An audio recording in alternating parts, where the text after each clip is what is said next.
Hello guys, welcome back to my YouTube channel. ఈరోజు నా last day of college అండి. అంటే అప్పుడే కాలేజ్ అయిపోయింది అక్క అనకండి. ఈరోజు జస్ట్ నా సెమ్ ఎగ్జామ్స్ కంప్లీట్ అయిందని మొన్న పోస్ట్ చేశాను కదా. ఈరోజు ప్రాక్టికల్స్ ఉందన్నమాట. ఎందుకురా ఇంత లేట్గా ప్రాక్టికల్స్ పెడతారనిపిస్తుంది. ఎందుకంటే కొంచెం రిలాక్స్ అయ్యాం కదండి. మళ్ళీ ఇంకా చదవాలంటే కొంచెం కష్టం అనమాట మనకు. మనం ముందుగానే విఐపీస్ కదండి, సో అట్లనే ఉంటుంది మనకు.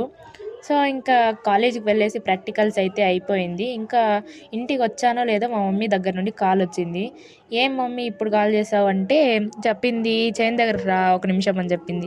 సరే ఇంకా వెళ్తే ఆ చెట్టు ఏదో కనబడిందండి. ఈ చెట్టు పేరు కూడా నాకు తెలీదు, బట్ ఈ కాయల టేస్ట్ అయితే సూపర్గా ఉంది. మా మమ్మీని ఏం చెట్టు మమ్మీ ఇది అంటే మీ అక్కని అడుగుపోయి అనింది. మా అక్కని అడుగుదామని ఇంటికి వెళ్దాం అనుకున్నా, మళ్ళీ గుర్తొచ్చింది ఓం శక్తికి వెళ్ళిపోయింది కదా అని చెప్పేసి మళ్ళీ ఇంటికి అయితే వచ్చేసానండి. ఇంటికి వచ్చేసిన తర్వాత ఫ్రిడ్జ్లో 2 కాకరకాయలు కనబడింది.